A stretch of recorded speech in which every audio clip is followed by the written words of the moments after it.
Suite à la première vidéo que nous avons faite, où nous avons mis en avant certains ouvrages et certains auteurs, nous avons décidé de mettre à disposition en accès libre sous format audio un des livres d'enquête que nous avions mentionné dans notre vidéo précédente, Les Protocoles de Toronto de Serge Monast. Étant consommateur de livres audio entre autres, nous avions pour idée, depuis un certain temps, de partager nos lectures. La création de cette chaîne et cette première vidéo nous en donne maintenant l'occasion, d'autant plus qu'aujourd'hui l'heure est grave et qu'il est grand temps d'ouvrir les yeux sur la réalité de nos conditionnements. Le premier ouvrage que ma compagne va vous lire s'intitule donc Les Protocoles de Toronto, qui fut écrit par Serge Monast en 1995, qu'elle a lu à travers l'intégrale de Serge Monast, publié aux éditions Had, qui regroupe 8 de ses livres les plus connus. Il s'agit donc, en fait, d'enquêtes journalistiques basées sur des faits prouvés et vérifiés. Les protocoles de Toronto se divisent en 2 documents, qui sont des comptes rendus de réunions secrètes d'un groupe s'appelant les 666. Le premier document date de 1967, et le deuxième de 1985. Voici ce sur quoi va porter cette première lecture. Quelques mots sur l'auteur. Serge Monast est né en 1945, à Montréal, au Québec, et est décédé en 1996 d'une crise cardiaque. Il était journaliste d'enquête, poète, essayiste et auteur internationalement reconnu, ayant obtenu de nombreux prix littéraires. Il créa l'Agence internationale de presse libre, où il a publié la plupart de ses enquêtes. Autrement dit, ses ouvrages ne sont pas le fruit de pensées philosophiques, tels ceux des philosophes ultra-médiatisés qu'il est inutile de citer ici, mais bel et bien des rapports d'enquête contenant des copies de documents preuves de l'époque. Il est bon de noter, pour finir, que les protocoles de Toronto furent publiés en 1995 et que Serge Monast est décédé d'une crise cardiaque en 1996 dans des conditions très étranges. Sur ce, on vous souhaite une bonne écoute. Lecture du livre Les Protocoles de Toronto, 666, année 0. 2 documents inédits, Panem et Circense et l'Aurore rouge. Introduction. Les Protocoles de Toronto. Fiction ou amère réalité? Fiction ou réalité? Qui peut dire? Quoi qu'il en soit, selon certaines informations obtenues en provenance de France, mais surtout à la révision des événements survenus depuis les 25 dernières années, il apparaît que le scénario décrit dans ce document nous permet de mieux comprendre ce qui, jusqu'à aujourd'hui, paraissait des plus incompréhensibles à plus d'un. Nous livrons en entier ce document avec, en plus, une analyse des nouvelles conditions économiques actuelles qui, en elles-mêmes, semblent plus que confirmer l'authenticité de ce dernier. Fin juin 1967. À Montréal, c'est l'Expo 67. À Ottawa, ce sont les derniers préparatifs du centenaire de la Confédération. Aux États-Unis, c'est la contestation à la guerre du Vietnam, et à travers le pays, le Flower Power. Nous sommes près des événements de mai 68 en France, de l'explosion du nationalisme au Québec, du festival Woodstock aux États-Unis. Mais en même temps, cette fin juin de 1967 marque les derniers préparatifs de la mise au point du plan de la chute des nations par les hautes instances de la franc-maçonnerie anglo-saxonne à Toronto, Canada. Cette réunion secrète, hautement confidentielle, est organisée par les 666. C'est ainsi qu'ils se nomment eux-mêmes, c'est-à-dire ceux qui dirigent les 6 plus grandes banques mondiales, les 6 plus grands consortiums énergétiques de la planète, dont le pétrole fait partie, les 6 plus grands consortiums de l'agroalimentaire, dont fait partie le contrôle des principales routes alimentaires du monde.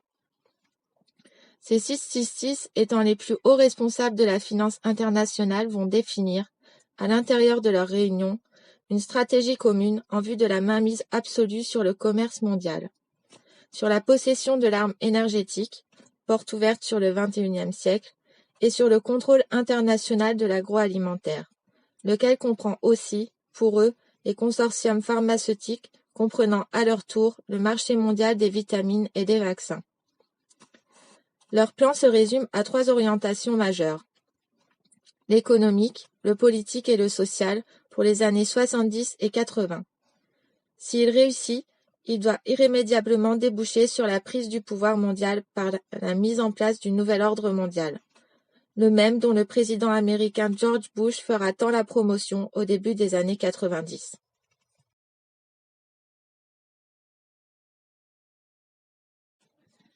Voici la première partie du livre qui relate le premier document datant de 1967. Titre du document des 666. Panem et circenses, du pain et des jeux du cirque. But du projet mondialiste, le génocide du vital au profit du rentable occulte. Moyen de financement du projet, entre autres, se servir de l'aide humanitaire, de l'aide alimentaire internationale afin de financer les multinationales des 666. Le document. Toutes les périodes historiques ayant mené à la décadence des civilisations étaient toutes marquées, sans exception, par l'esprit d'errance des hommes. Aujourd'hui, nous devons faire en sorte que cet esprit se traduise par une société mondiale du loisir sous toutes ses formes. Ce loisir doit se composer du sexe, des drogues, du sport, des voyages, l'exotisme et des loisirs en général, mais accessible à toutes les couches de la société. L'homme doit arriver à croire qu'il est moderne, et que sa modernité est composée de sa capacité et de sa possibilité de pouvoir jouir largement et maintenant de tout ce qui l'entoure. Pour parvenir à cet objectif, il est impératif de pouvoir infiltrer les médias, radio, télévision, journaux, les milieux de la mode et de la culture, les milieux de la nouvelle musique, par lesquels nous influencerons, à coup sûr, toutes les couches des sociétés occidentales. Ainsi, en tenant sous la coupe d'essence la jeunesse, les adultes de demain, nous aurons par conséquent la voie libre pour infiltrer et transformer en profondeur, sans être inquiétés, le politique, le système légal et l'éducation, ce qui nous permettra de modifier en profondeur le cours, l'orientation future des sociétés visées par notre plan. Les populations, nous le savons, n'ont pas de mémoire historique. Ils répètent inlassablement les erreurs du passé, sans se rendre compte que ces mêmes erreurs avaient conduit leurs pères, avant eux, aux mêmes déchéances qu'ils vivront en pire avant la fin de ce siècle. Voyez par exemple ce que leurs grands-pères ont vécu au début de ce siècle grâce au travail acharné de nos prédécesseurs. Après avoir connu, sans limite, la libération des mœurs, l'abolition de la morale, en d'autres mots, l'errance de l'esprit, ils expérimentèrent la crise économique, puis la guerre. Aujourd'hui, leurs petits-enfants et leurs enfants se dirigent droit vers un aboutissement semblable. Pire encore, car cette fois-ci, il nous permettra enfin de mettre sur pied notre nouvel ordre mondial sans qu'aucun d'entre eux ne soit à même de s'en rendre compte, trop préoccupés qu'ils seront tous à satisfaire exagérément leurs besoins sensuels les plus primaires. Une norme générale plus qu'importante, et qui a déjà fait ses preuves au début de ce présent siècle dans la construction et la mise en place du système communiste par les regrettés hauts officiers de nos loges, est la rentabilité de l'exception.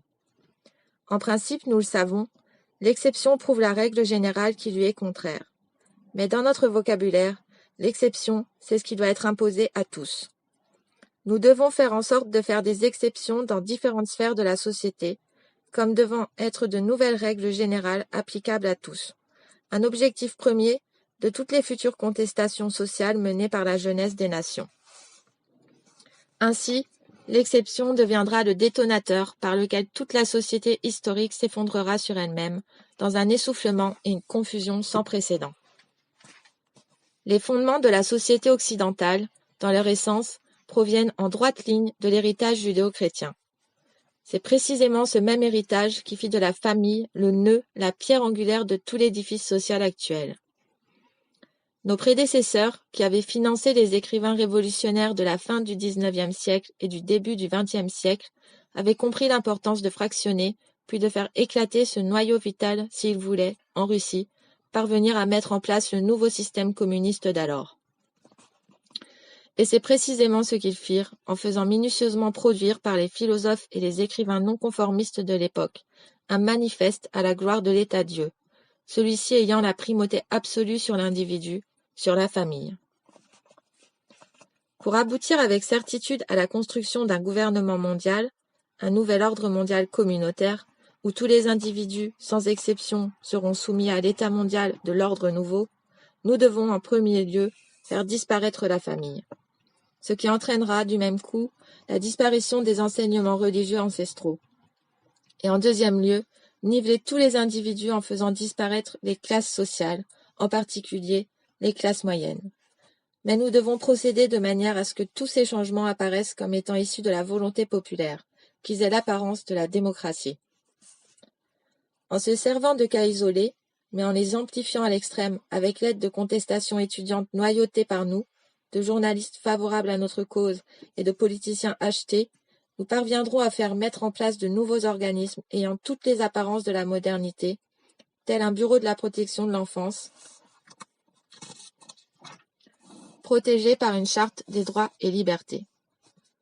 Pour la réussite de notre plan mondial, le plan rouge, il nous faut faire implanter dans toutes les sociétés occidentales des années 70 des bureaux pour la protection de l'enfance, dont les fonctionnaires, de jeunes intellectuels sans expérience, fraîchement sortis d'université où sont mis en évidence nos principes mondialistes, feront respecter à la lettre, sans discernement, la charte des droits de l'enfant. Qui osera s'opposer à cela sans en même temps être identifié aux barbaries du Moyen-Âge ? Cette charte, laborieusement mise au point dans nos loges, nous permettra enfin de réduire à néant toute autorité parentale en faisant éclater la famille en individus farouchement opposés les uns aux autres, pour la protection de leurs intérêts personnels. Elle encouragera les enfants à dénoncer des parents trop autoritaires parce que trop traditionnels, trop religieux. Elle contribuera ainsi à soumettre les parents à une psychose collective de la peur, ce qui provoquera inéluctablement, d'une manière générale dans la société, un relâchement de l'autorité parentale. Ainsi, nous aurons réussi, dans un premier temps, à produire une société semblable à celle de la Russie des années 50, où les enfants dénonçaient à l'État leurs parents, et cela sans que personne ne s'en aperçoive. En transférant ainsi à l'État le rôle parental, il nous sera plus facile par la suite de nous accaparer, une par une, de toutes les responsabilités qui avaient été, jusqu'à date, du ressort exclusif des parents. C'est ainsi que nous pourrons faire considérer par tous comme étant un abus contre l'enfant l'enseignement religieux traditionnel d'origine judéo-chrétienne.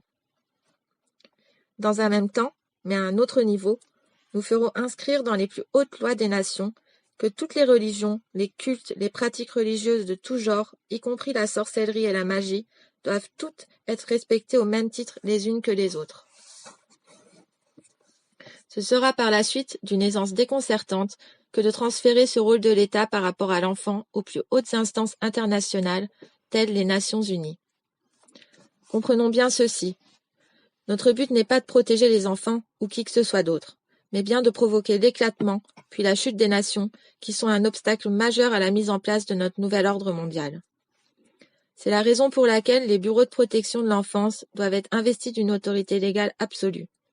Ils doivent être en mesure, comme bon leur semblera, mais toujours sous le prétexte de la protection de l'enfant, de pouvoir retirer ces derniers de leurs milieux familiaux originels et les placer dans des milieux familiaux étrangers ou des centres gouvernementaux déjà acquis à nos principes mondialistes et religieux. Par conséquent, sera ainsi achevée la brisure définitive de la cellule familiale occidentale. Car sans la protection et la surveillance de leurs parents originaux, ces enfants pourront ainsi être définitivement handicapés dans leur développement psychologique et moral, et représenter, par voie de conséquence naturelle, des proies facilement adaptables à nos visées mondialistes. Pour la réussite assurée d'une telle entreprise, il est primordial que les fonctionnaires travaillant dans ces bureaux au service de l'État soient jeunes, sans expérience passée, imbus de théories que nous savons vides et sans efficacité, et surtout soient obsédés par l'esprit missionnaire de grands protecteurs de l'enfance menacée. Car pour eux, tous les parents doivent représenter des criminels en puissance, des dangers potentiels au bien-être de l'enfant, ici considéré comme étant un dieu. Un bureau de la protection de l'enfance et une charte des droits de l'enfant n'ont aucune raison d'être sans enfants menacés.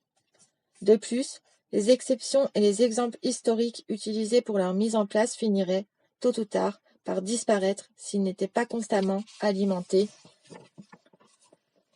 par de nouveaux cas se produisant sur une base continue.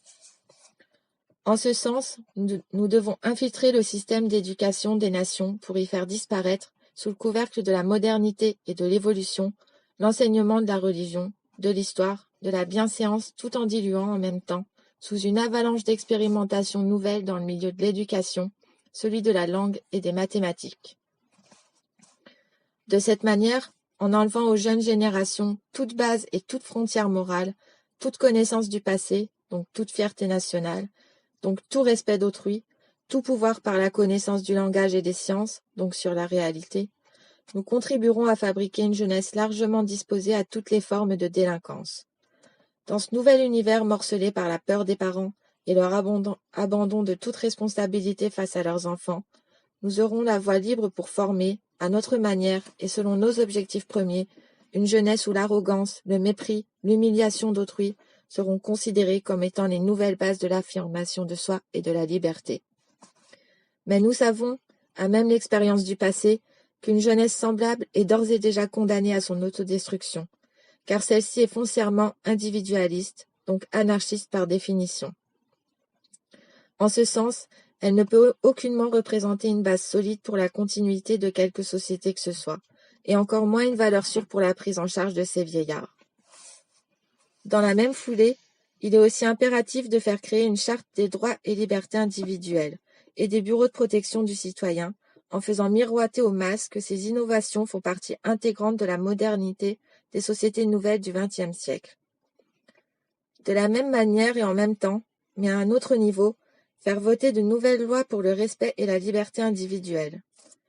Comme dans le cas de la famille, mais sur le plan de la société, ces lois entreront en conflit avec les droits de la collectivité, menant ainsi les sociétés visées droit à leur autodestruction.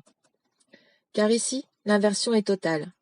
Ce n'est plus la société, le droit de la majorité, qui doit être protégé contre des individus pouvant la menacer, mais bien plutôt le droit de l'individu, qui se doit d'être protégé contre les menaces possibles de la majorité.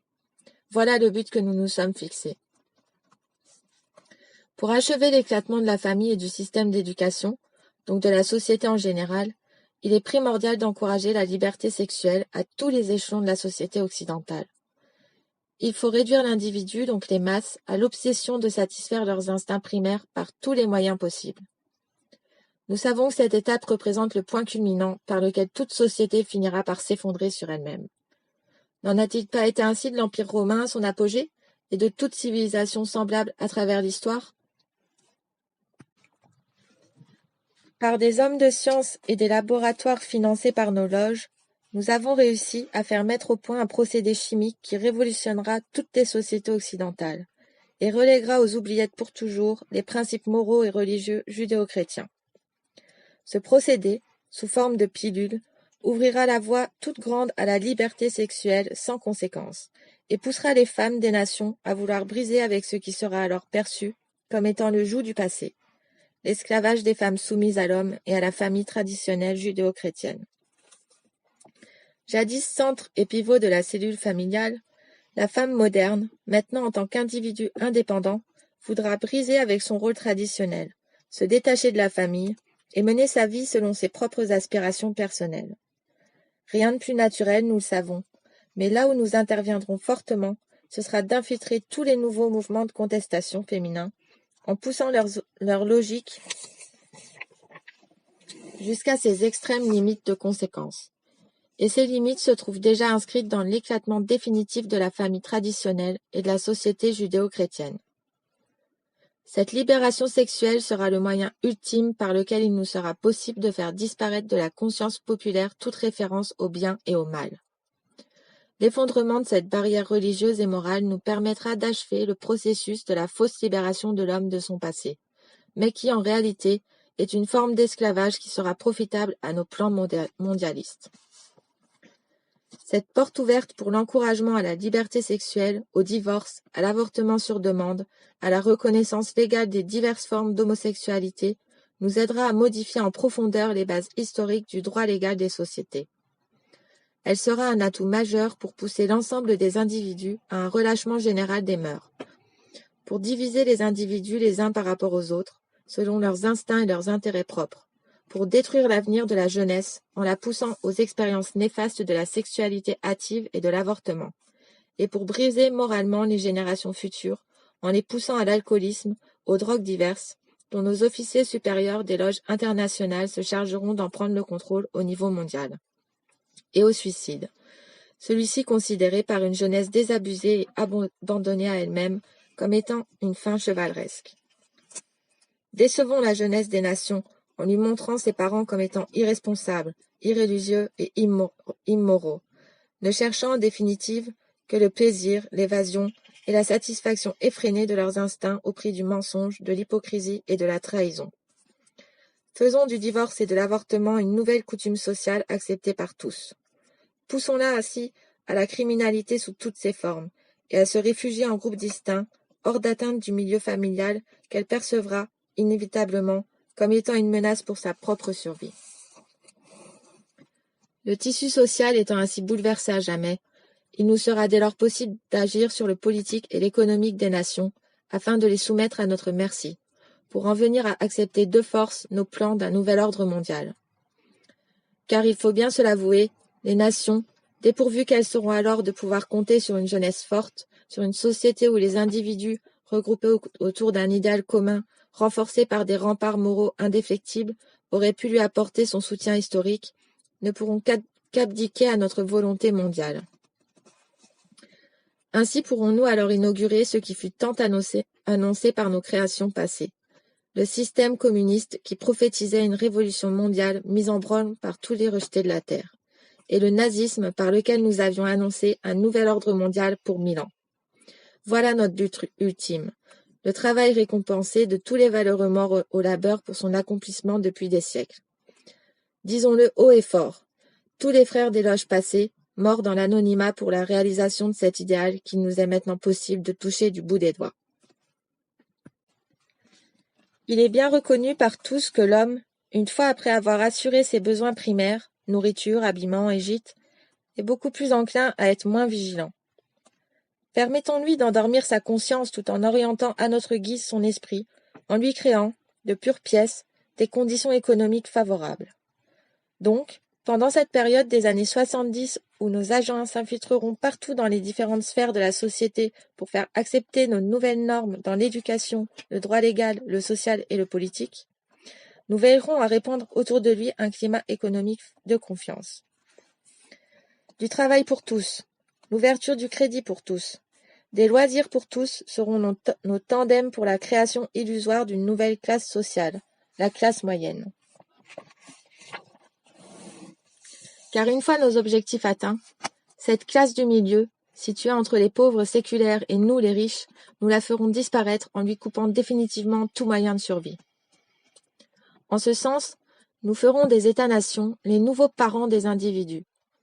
À travers ce climat de confiance, où nos agents internationaux auront fait le nécessaire pour écarter tout spectre de guerre mondiale, nous encouragerons la centralisation à outrance pour l'État.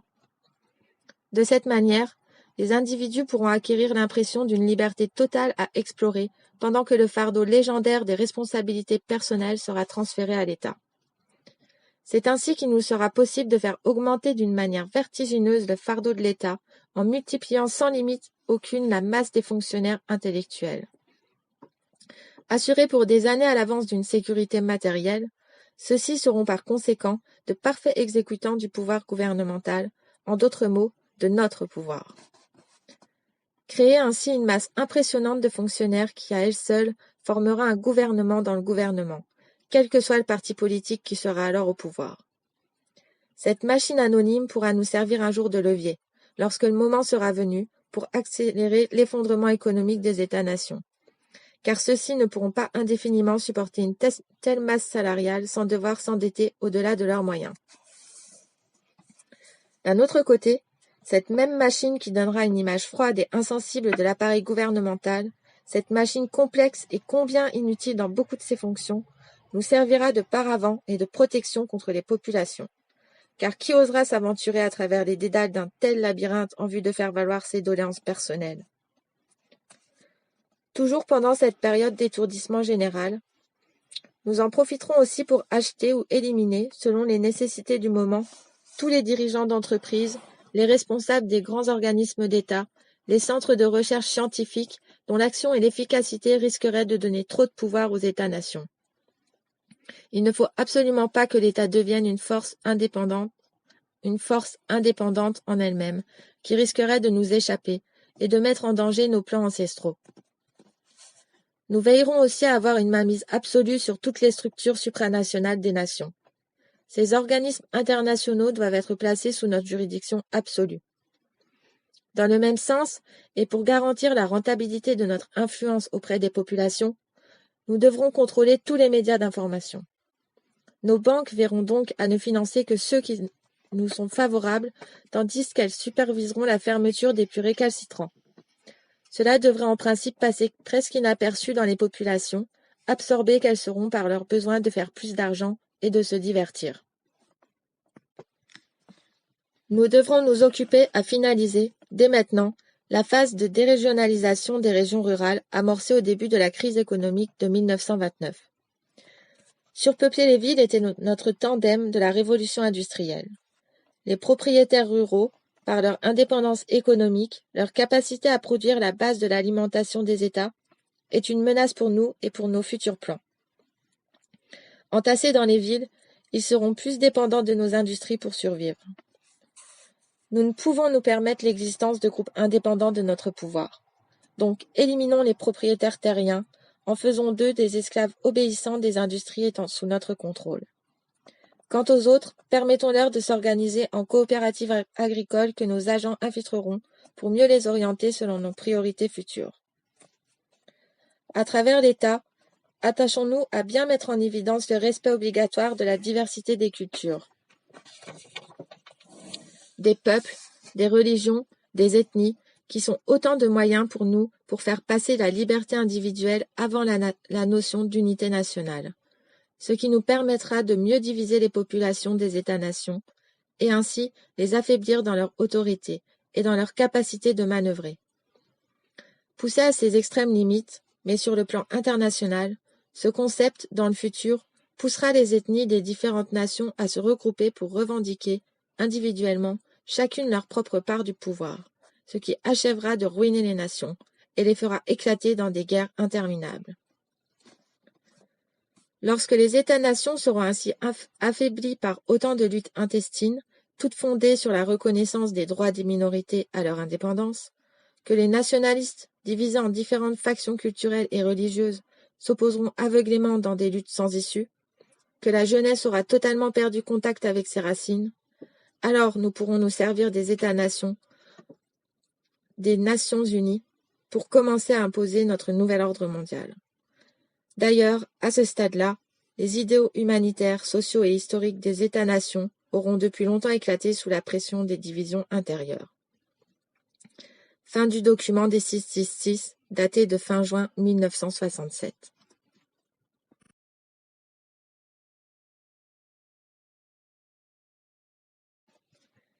Voici le deuxième document, intitulé L'Aurore rouge, de 1985. But du projet, établissement de l'occulte mondial.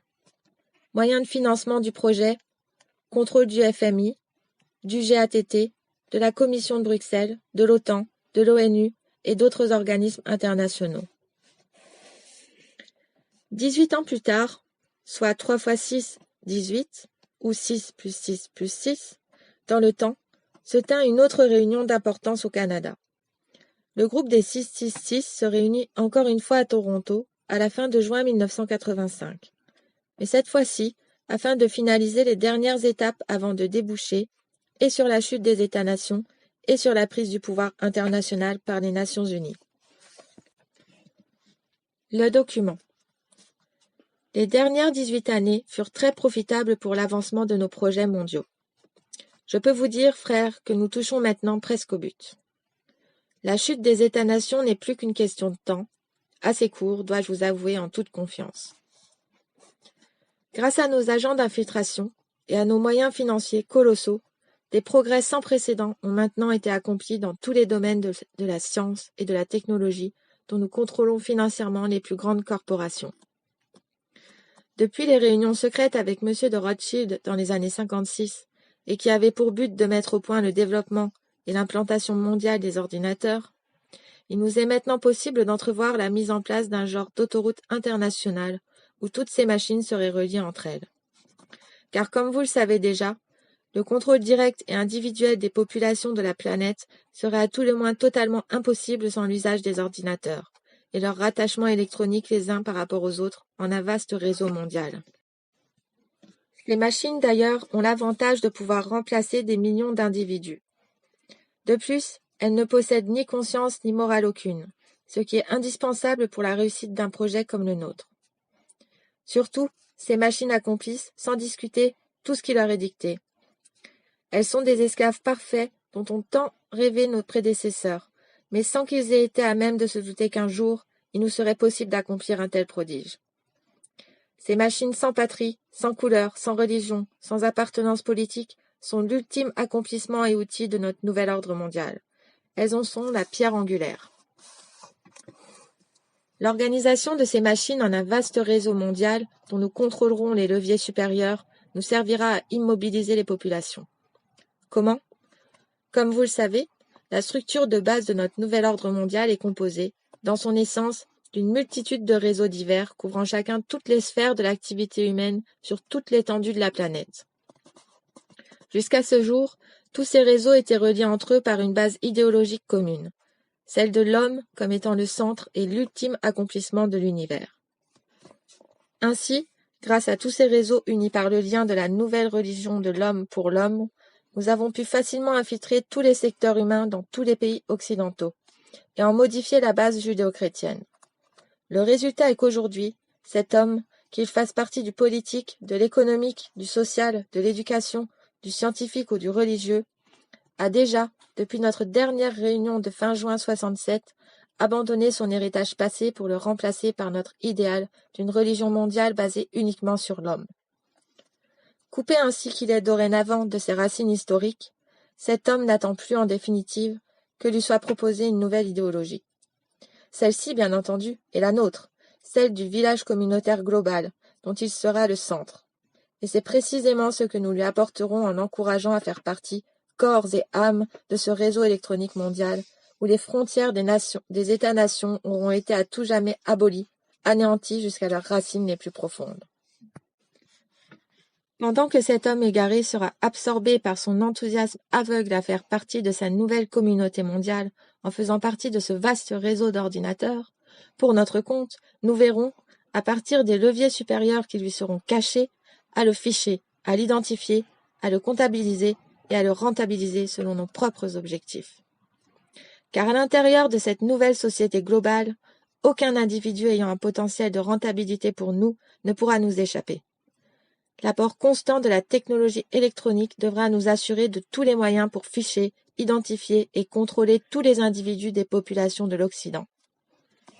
Quant à ceux qui ne représenteront aucune rentabilité exploitable pour nous, nous verrons à ce qu'ils s'éliminent d'eux-mêmes à travers toutes les guerres intestines locales que nous aurons pris soin de faire éclater ici et là en nous ayant servi et de la chute de l'économie des États-nations et des oppositions et revendications des divers groupes composant ces mêmes États.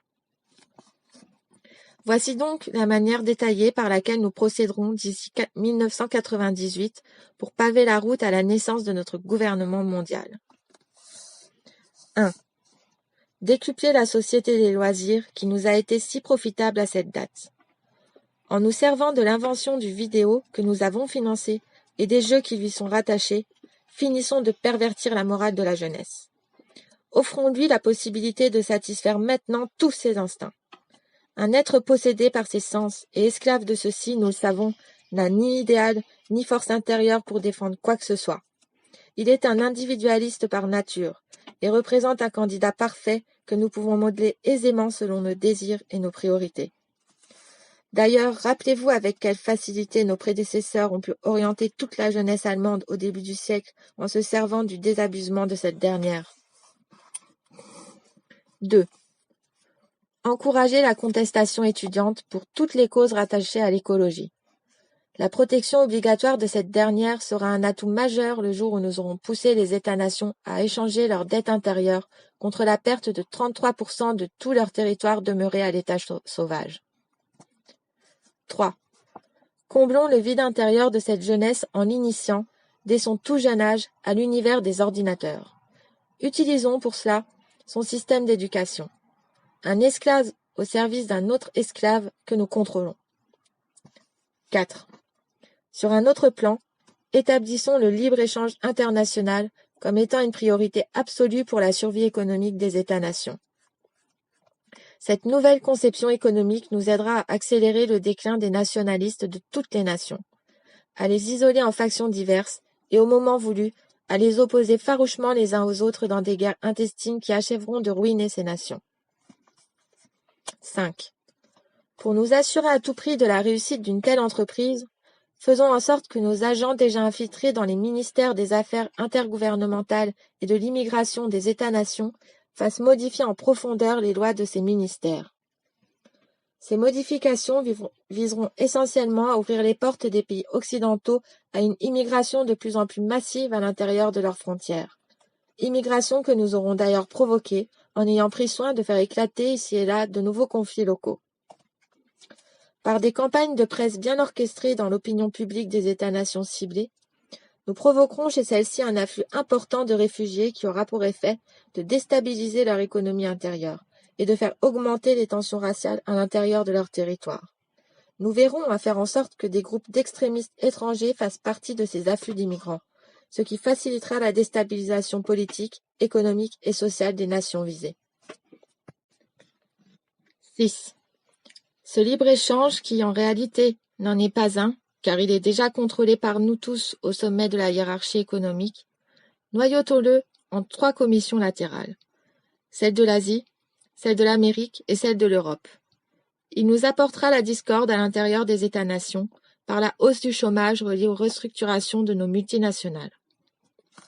7. Transférons lentement mais sûrement nos multinationales dans de nouveaux pays acquis à l'idée de l'économie de marché, tels les pays de l'Est de l'Europe, en Russie et en Chine par exemple. Nous nous fichons bien pour l'instant si leur population représente ou non un vaste bassin de nouveaux consommateurs. Ce qui nous intéresse, c'est d'avoir accès, en premier lieu, à une main-d'œuvre esclave, à bon marché et non syndiquée, que nous offrent ces pays et ceux du tiers-monde. D'ailleurs, leurs gouvernements ne sont-ils pas mis en place par nous? Ne font-ils pas appel à l'aide étrangère et auprès de nos fonds monétaires internationaux et de notre Banque mondiale? Ces transferts offrent plusieurs avantages pour nous.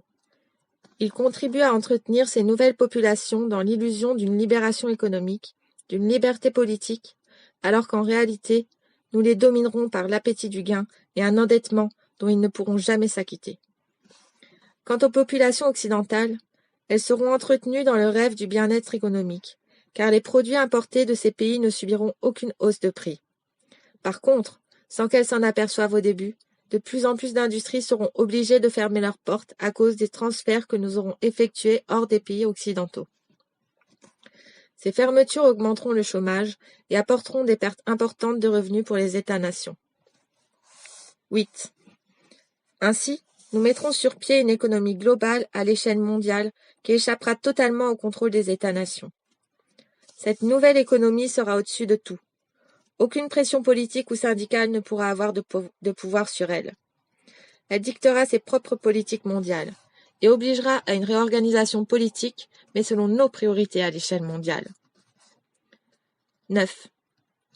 Par cette économie indépendante, n'ayant de loi que nos lois, nous établirons une culture de masse mondiale. Par le contrôle international de la télévision, des médias, nous instituerons une nouvelle culture, mais nivelée, uniforme pour tous, sans qu'aucune création future ne nous échappe. Les artistes futurs seront à notre image ou bien ne pourront survivre. Fini donc ce temps où des créations culturelles indépendantes mettaient à tout moment en péril nos projets mondialistes, comme cela fut si souvent le cas dans le passé. 10. Par cette même économie, il nous sera alors possible de nous servir des forces militaires des États-nations, telles celles des États-Unis, dans des buts humanitaires. En réalité, ces forces nous serviront à soumettre des pays récalcitrants à notre volonté.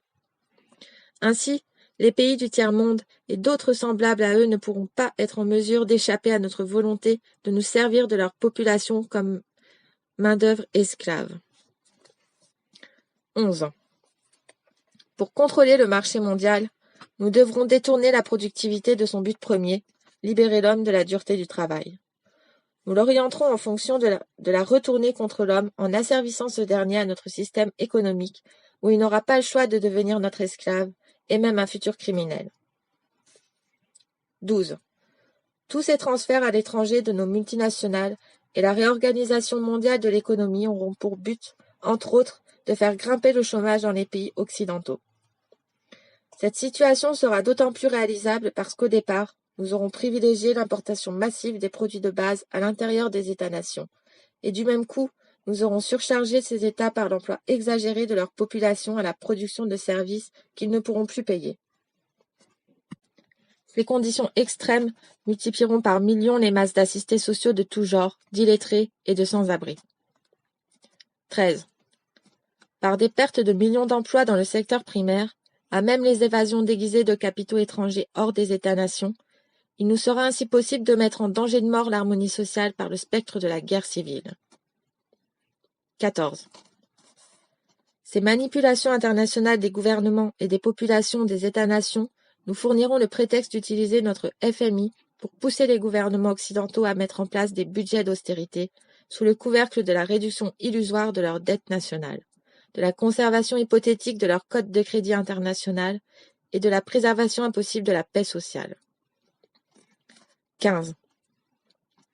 Par ces mesures budgétaires d'urgence, nous briserons ainsi le financement des États-nations pour tous leurs méga-projets qui représentent une menace directe à notre contrôle mondial de l'économie. 16. D'ailleurs, toutes ces mesures d'austérité nous permettront de briser les volontés nationales de structures modernes dans les domaines de l'énergie, de l'agriculture, du transport et des technologies nouvelles. 17. Ces mêmes mesures nous offriront l'occasion rêvée d'instaurer notre idéologie de la compétition économique.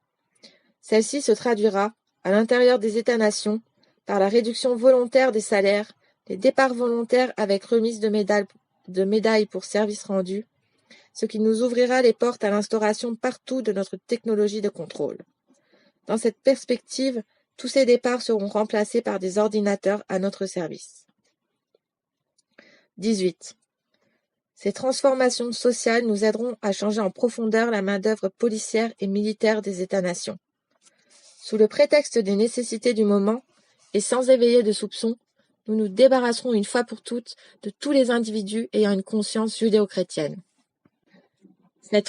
Cette restructuration des corps policiers et militaires nous permettra de limoger sans contestation le personnel âgé, de même que tous les éléments ne véhiculant pas nos principes mondialistes. Ceux-ci seront remplacés par de jeunes recrues dépourvues de conscience et de morale, et déjà toutes entraînées et favorables à l'usage inconsidéré de notre technologie de réseau électronique. 19. Dans un même temps, et toujours sous le prétexte de coupures budgétaires, nous veillerons au transfert des bases militaires des États-nations vers l'Organisation des Nations Unies.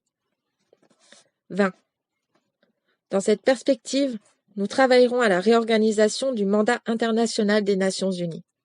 De force de paix sans pouvoir décisionnel, nous l'amènerons à devenir une force d'intervention où seront fondues, en un tout homogène, les forces militaires des États-nations. Ceci nous permettra d'effectuer, sans combat, la démilitarisation de tous ces États, de manière à ce qu'aucun d'entre eux, dans l'avenir, ne soit suffisamment puissant, indépendant, pour remettre en question notre pouvoir mondial. 21.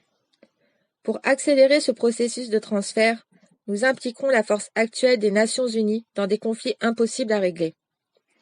De cette manière, et avec l'aide des médias que nous contrôlons, nous montrerons aux populations l'impuissance et l'inutilité de cette force dans sa forme actuelle. La frustration aidant, et poussée à son paroxysme au moment voulu, poussera les populations des États-nations à supplier les instances internationales de former une telle force multinationale au plus tôt, afin de protéger à tout prix la paix. 22. L'apparition prochaine de cette volonté mondiale d'une force militaire multinationale ira de pair avec l'instauration, à l'intérieur des États-nations, d'une force d'intervention multijuridictionnelle. Cette combinaison des effectifs policiers et militaires, créée à même le prétexte de l'augmentation de l'instabilité politique et sociale grandissante à l'intérieur de ces États croulant sous le fardeau des problèmes économiques, nous permettra de mieux contrôler les populations occidentales. Ici, l'utilisation à outrance de l'identification et du fichage électronique des individus nous fournira une surveillance complète de toutes les populations visées. 23. Cette réorganisation policière et militaire intérieure et extérieure des États-nations permettra de faire converger le tout vers l'obligation de la mise en place d'un centre mondial judiciaire. Ce centre permettra aux différents corps policiers des États-nations d'avoir rapidement accès à des banques de données sur tous les individus potentiellement dangereux pour nous sur la planète. L'image d'une meilleure efficacité judiciaire et les liens de plus en plus étroits créés et entretenus avec le militaire nous aideront à mettre en valeur la nécessité d'un tribunal international doublé d'un système judiciaire mondial, l'un pour les affaires civiles et criminelles individuelles et l'autre pour les nations. 24. Au cours de la croissance acceptée par tous de ces nouvelles nécessités, il sera impérieux pour nous de compléter au plus tôt le contrôle mondial des armes à feu à l'intérieur des territoires des États-nations. Pour ce faire, nous accélérons le plan Alpha mis en œuvre au cours des années 60 par certains de nos prédécesseurs. Ce plan, à l'origine, visait deux objectifs qui sont demeurés les mêmes encore aujourd'hui. Par l'intervention de tireurs fous, créer un climat d'insécurité dans les populations pour amener un contrôle plus serré des armes à feu. Orienter les actes de violence de manière à en faire porter la responsabilité par des extrémistes religieux ou des personnes affiliées à des allégeances religieuses de tendance traditionnelle, ou encore des personnes prétendant avoir des communications privilégiées avec Dieu. Aujourd'hui, afin d'accélérer ce contrôle des armes à feu, nous pourrons utiliser la chute des conditions économiques des États-nations qui entraînera avec elle une déstabilisation complète du social, donc augmentation de la violence. Je n'ai pas besoin de vous rappeler ni de vous démontrer, frères, les fondements de ce contrôle des armes à feu. Sans celui-ci, il deviendrait presque impossible pour nous de mettre à genoux les populations des États visés. Rappelez-vous avec quel succès nos prédécesseurs ont pu contrôler l'Allemagne de 1930 avec les nouvelles lois mises en application à l'époque. Lois d'ailleurs sur lesquelles sont fondées les lois actuelles des États-nations pour ce même contrôle. 25. Les dernières étapes se rapportent à la phase oméga, expérimentée à partir des expérimentations effectuées au début des années 70. Elle renferme la mise en application, à l'échelle mondiale, des armes électromagnétiques. Les changements de climat entraînant la destruction des récoltes, la faillite dans ces conditions des terres agricoles, la dénaturation, par moyens artificiels, des produits alimentaires de consommation courante, l'empoisonnement de la nature par une exploitation exagérée et inconsidérée, et l'utilisation massive de produits chimiques dans l'agriculture. Tout cela, frères, mènera à la ruine assurée des industries alimentaires des États-nations. L'avenir du contrôle des populations de ces États passe obligatoirement par le contrôle absolu, par nous, de la production alimentaire à l'échelle mondiale, et par la prise de contrôle des principales routes alimentaires de la planète. Pour ce faire, il est nécessaire d'utiliser l'électromagnétique, entre autres, pour déstabiliser les climats des États les plus productifs sur le plan agricole. Quant à l'empoisonnement de la nature, elle sera d'autant plus accélérée que l'augmentation des populations l'y poussera sans restriction. 26. L'utilisation de l'électromagnétique pour provoquer des tremblements de terre dans les régions industrielles les plus importantes des États-nations contribuera à accélérer la chute économique des États les plus menaçants pour nous, de même qu'à amplifier l'obligation de la mise en place de notre nouvel ordre mondial. 27. Qui pourra nous soupçonner? Qui pourra se douter des moyens utilisés? Ceux qui oseront se dresser contre nous en diffusant de l'information quant à l'existence et au contenu de notre conspiration deviendront suspects aux yeux des autorités de leur nation et de leur population. Grâce à la désinformation, au mensonge, à l'hypocrisie et à l'individualisme que nous avons créé au sein des peuples des États-nations, l'homme est devenu un ennemi pour l'homme.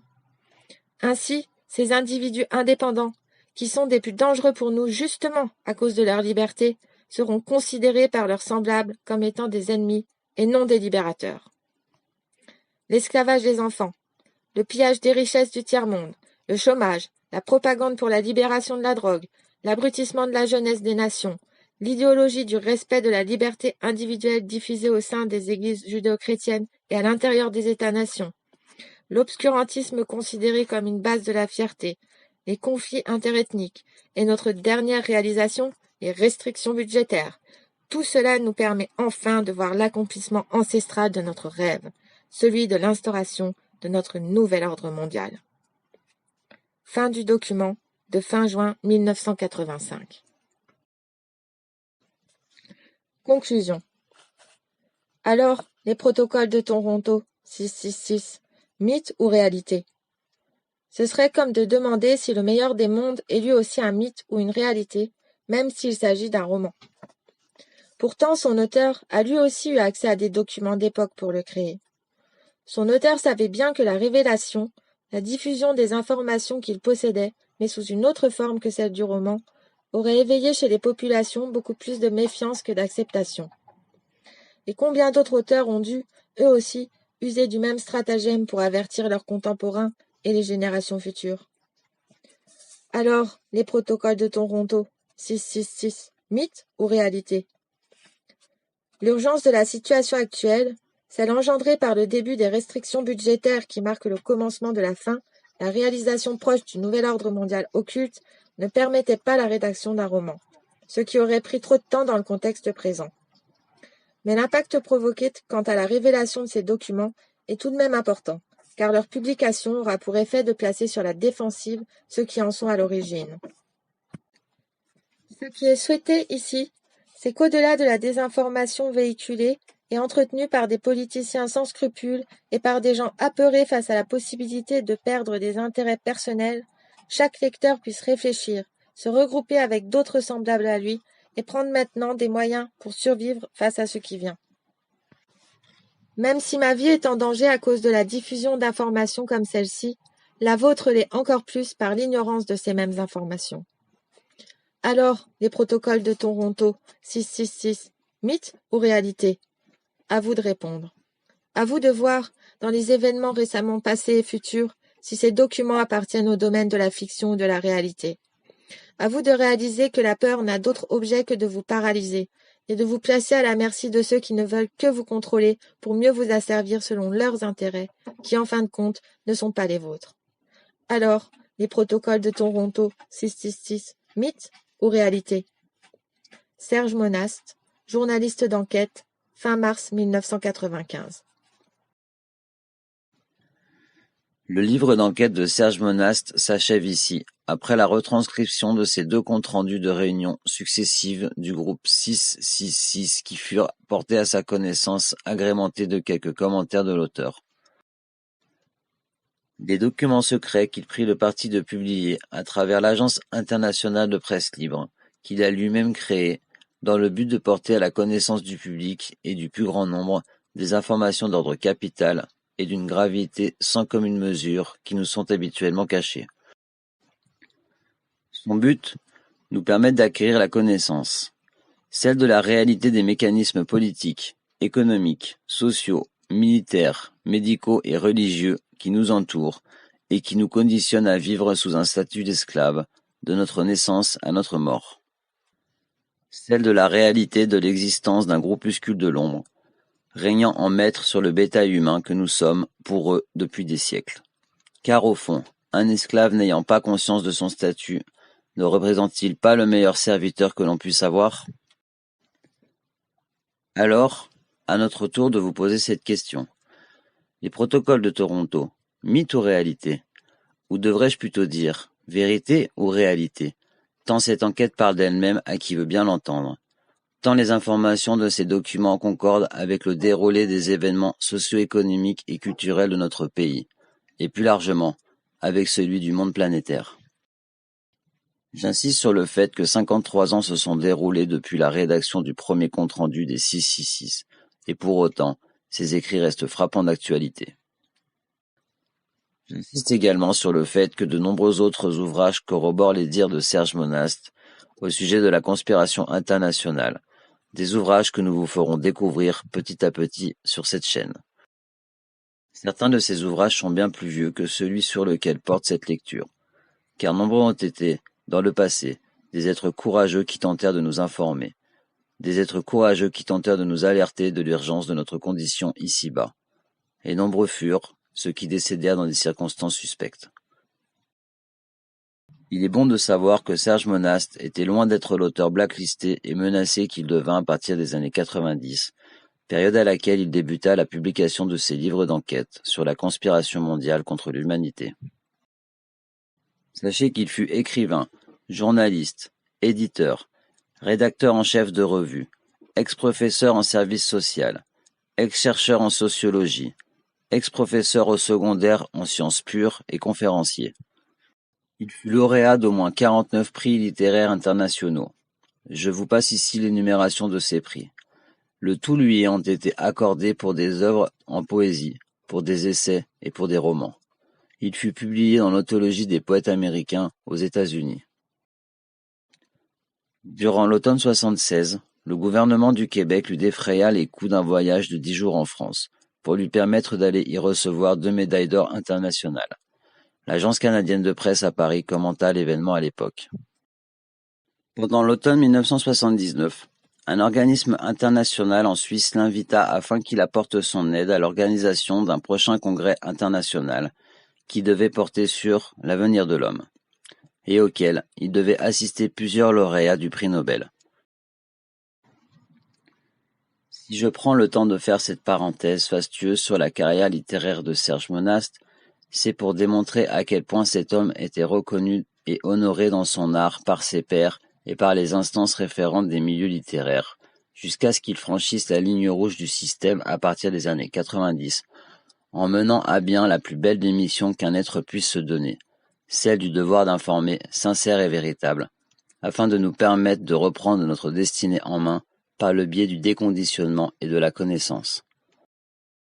Comprenez donc que cet homme était considéré comme une référence littéraire à l'international, jusqu'à ce qu'il débute sa mission de divulgation. Une mission qu'il s'entêta à poursuivre courageusement, malgré les nombreuses menaces et les pressions que sa famille et lui n'ont cessé de subir.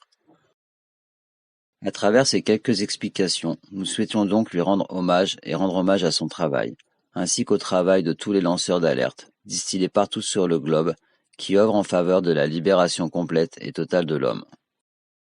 À notre tour désormais, tels des fourmis, de reprendre le flambeau de cette mission de divulgation et de libération des consciences, chacun à notre manière, afin qu'un nombre toujours plus grand de nos concitoyens soit au fait de ces réalités. Car notre meilleure arme est et restera d'abord la connaissance. Merci à tous de nous avoir suivis et écoutés. N'hésitez pas à laisser vos impressions et à échanger via les commentaires. On vous souhaite une bonne journée, une belle soirée, et n'oubliez pas que seule la vérité perdure à l'épreuve du temps. Continuez à cultiver vos idées et vos convictions. À bientôt pour une nouvelle lecture d'enquête de Serge Monast. L'accumulation de richesses, le vol, toutes les exactions qui s'accompagnent de tout ça. Les multinationales, c'est eux qui gèrent le monde. Que vous le voulez ou vous le voulez pas. Nos droits les plus fondamentaux, ils sont en train d'être bafoués. Ils ont créé une guerre économique. C'est un seul et même système. Je suis là, partout. J'ai resserré les murs, j'ai imposé ma surveillance. Caméra partout dans les rues, j'ai approfondi les frontières. Un rempart pour le tiers-monde, un champ de tir pour les sans-pape. Histoire que les affaires montent. Je ne défends pas l'être humain, je défends les capitaux. J'instaure les règles du commerce en faveur des occidentaux. Je suis l'art de piller en sans croire qu'on ne vole rien. Au service de la croissance et droits de l'homme, j'en rigole bien. Je me cache derrière des idéologies pour que l'opinion soit d'accord. J'ai imposé la biométrie sur vos passeports. J'ai fabriqué la peur pour que tout le monde soit sur écoute. Car moi je veux tout répertorier, moi je veux des chiffres et des codes barres. Je contrôle vos esprits par le biais des médias. Vous êtes à ma merci, les pieds embourbés dans l'inertie. Car vous croyez libre, mais formaté depuis l'école pour vous apprendre la hiérarchie à toujours obéir aux ordres. Je suis l'ordre mondial, l'ordre créé par les puissants, confréries, chefs de multinationales. Politiques économiques, je suis la conjoncture imposée à la planète. J'ai instauré ma dictature. Je suis l'ordre mondial, l'ordre créé par les puissants, confréries, chefs de multinationales. Politiques économiques, je suis la conjoncture imposée à la planète. J'ai anéanti le pouvoir national. J'impose ma loi dans les pays. C'est le jeu de l'illusion que vous appelez démocratie. Car l'ordre vient de moi, certainement pas d'un peuple. Je vous façonne à mes choix. Dès que vous tombez dans la peur, je suis le produit des tyrans, la structure qui détruit au nom des valeurs marchandes implantées jusqu'à vos esprits. Je pompe le sang du tiers-monde, chope leur politique, leur ordonne de nous vendre tous leurs services publics. Un peuple qui se lève, moi je lui couperai ses vies pour mieux alimenter sa haine et l'emmener en guerre civile. Car y a pas meilleur profit que le business de la mort. Destruction, construction, investissement, marché des armes, pro-guerre, prospère. Je fais monter la sauce qui monte les uns contre les autres pour alimenter ma force. Car mon règne prend son ampleur dans toutes vos divisions. Libéralement capitaliste au service de vos illusions. Je suis l'ordre mondial, l'ordre créé par les puissants, confréries, chefs et multinationales. Politiques économiques, je Je suis la conjoncture imposée à la planète. J'ai instauré ma dictature. Je suis l'ordre mondial, l'ordre créé par les puissants confréries, chefs des multinationales. Chiffres économiques, je suis la conjoncture imposée à la planète. J'ai instauré ma dictature. Tout est profit, tout est marchandise, telle est ma devise. J'ai inventé les classes pour que vous trompiez d'ennemis. Je vous ai donné des outils pour lutter contre moi. Des syndicats, quelques partis, mais toujours cadrés par mes lois. Je détruis la nature, car ce qui importe c'est la croissance. Votre planète, elle est devenue mon esclave. Je la nourris de déchets, la pollue jusqu'à la racine. Pendant que je me rassasie de nouvelles mesures assassines. J'empoisonne vos corps d'aliments trafiqués, génétiquement modifiés. Car le mal, ça fait du chiffre. J'ai déréglé le climat, déshumanisé les hommes, dénaturé le vital, flingué l'espoir en plein essor. J'ai réussi à vous faire croire que la vie se résumait à consommer.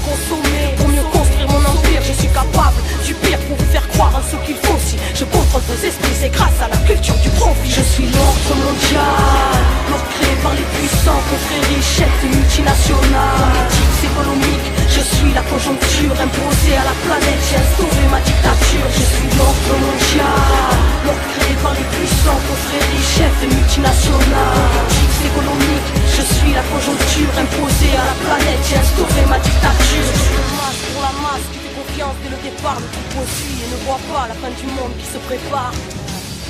Je suis l'ordre mondial, nouvel ordre mondial, partout sur la planète. Si on joue sur l'échiquier, je vais toujours 10 coups d'avance. Quand j'ai rendu 10 mètres carrés pour qu'il oublie sa dernière chance.